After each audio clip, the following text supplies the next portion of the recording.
محبة النبي صلى الله عليه وسلم. في الصلاة أول ما نقول أيها العالم وجهت وجهي للذي فطر السماوات والأرض حنيفا مسلما وما أنا من المشركين. وجهت وجهي للذي فطر السماوات والأرض حنيفا مسلما. أنا أسأل العالم، أنا أسأل هذه الدنيا الكاذبة وطلابها الأقزام، تسألوننا نحن المسلمين عن ديننا وعقيدتنا، هذا ديننا وهذه عقيدتنا. في صلاتنا نقول وجهت وجهي لا لصنم ولا لراهب أو كاهن أو حبر أو بابا أو ماما، وجهت وجهي لله. من الله؟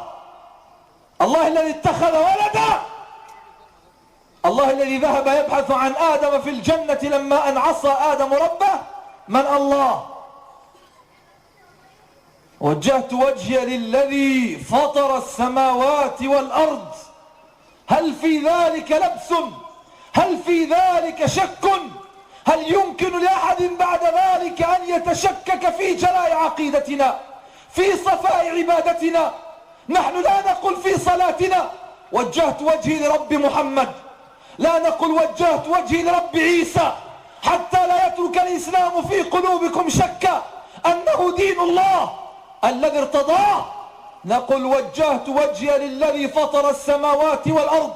أيها المسيحي، أيها اليهودي، إن قلت لك أنني أعبد الذي خلق السماوات والأرض، هل أنا موحد أو مؤمن في دينك أم كافر؟ لو قلت كافر لكفرت وفقا لقواعد دينك، ولو قلت مسلما لأقمت الحجة على نفسك، ولو قلت غير ذلك لقلت جاهلا وما أكثر جهلتكم. وجهت وجهي للذي فطر السماوات والأرض.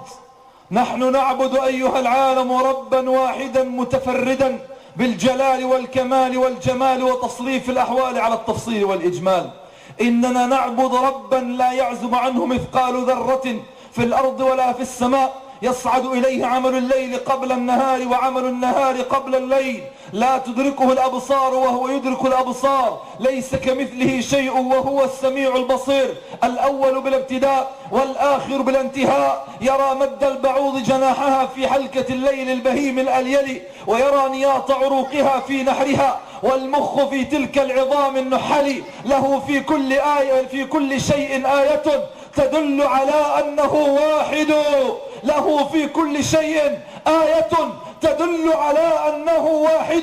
فيا عجبا كيف يكفر به أم كيف يجحده الجاحد. وجهت وجهي للذي فطر السماوات والأرض محمديا لا مسيحيا لا يهوديا لا، وجهت وجهي للذي فطر السماوات والأرض حنيفا مسلما. ملة إبراهيم حنيفا، هو سماكم المسلمين مرة أخرى كي تكون حجة عليكم معشر نصارى معشر يهود.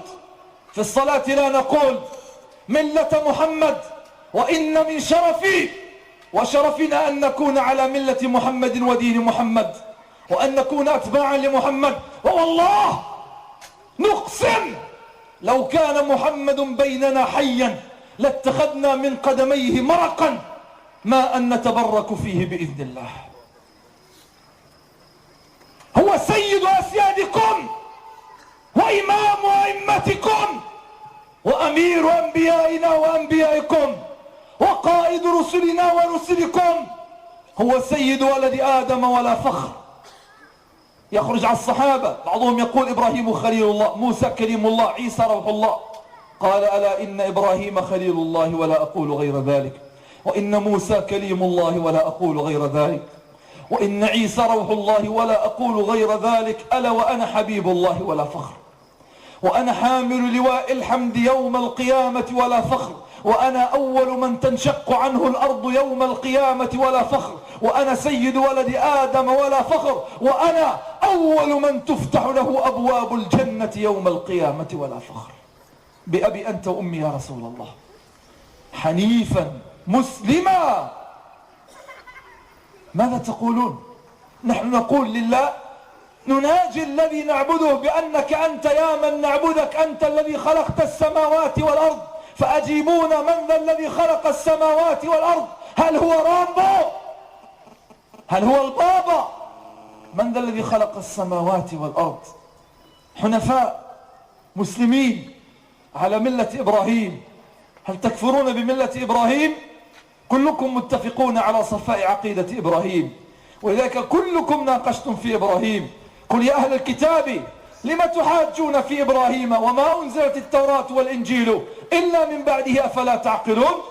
إن أولى الناس بإبراهيم للذين اتبعوه وهذا النبي والذين آمنوا. هذه رسالة توطئية وتقديمية لزعيم الفاتيكان. نقول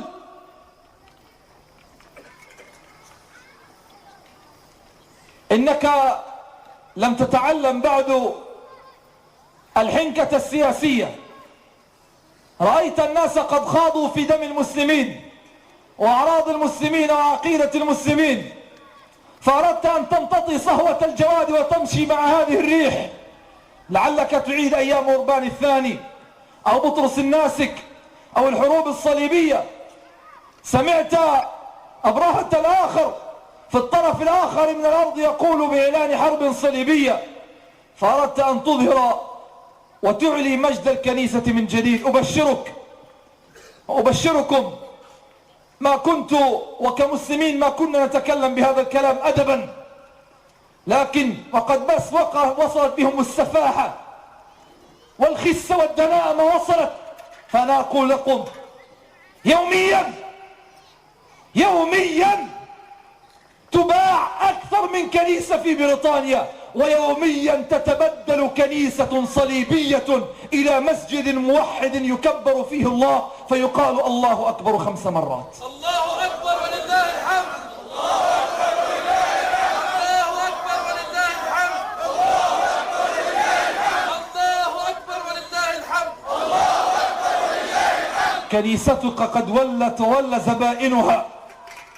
اذهب وانظر إلى زبائنك ستجدهم شيوخا عجزا، واذهب إلى مساجدنا سترى هذه الوجوه الصداحة، هذه الحناجر والقلوب، شبابا فتيانا.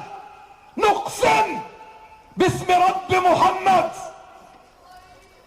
نقسم بحق رب محمد أن نبقى أوفياء بدمائنا بأموالنا بأرواحنا بنسائنا لله ولدين الله ولأتباع رسول الله. الله أكبر ولله الحمد. الله أكبر ولله الحمد. الله أكبر ولله الحمد. الله أكبر ولله الحمد.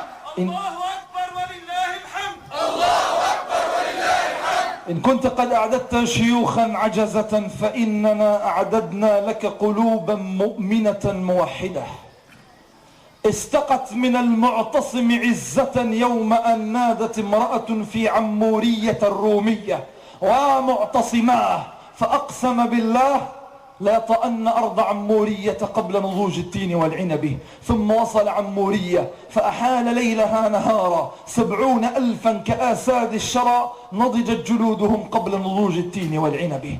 نقسم أن نحول أبناءنا وقلوب أبنائنا أفئدة مشرئبة عالية سامقة تعانق عنان السماء تنظر إلى الأرض من علم، لا تهاب ولا تلين ولا تخاف ولا تتردد ولا تتلكأ، إنما تحمل الراية ثم تمضي في سبيل الله من عزة صلاح فيها ومن مجد عمر فيها ومن القسام فيها. سنبني جيلا ربانيا بإذن الله.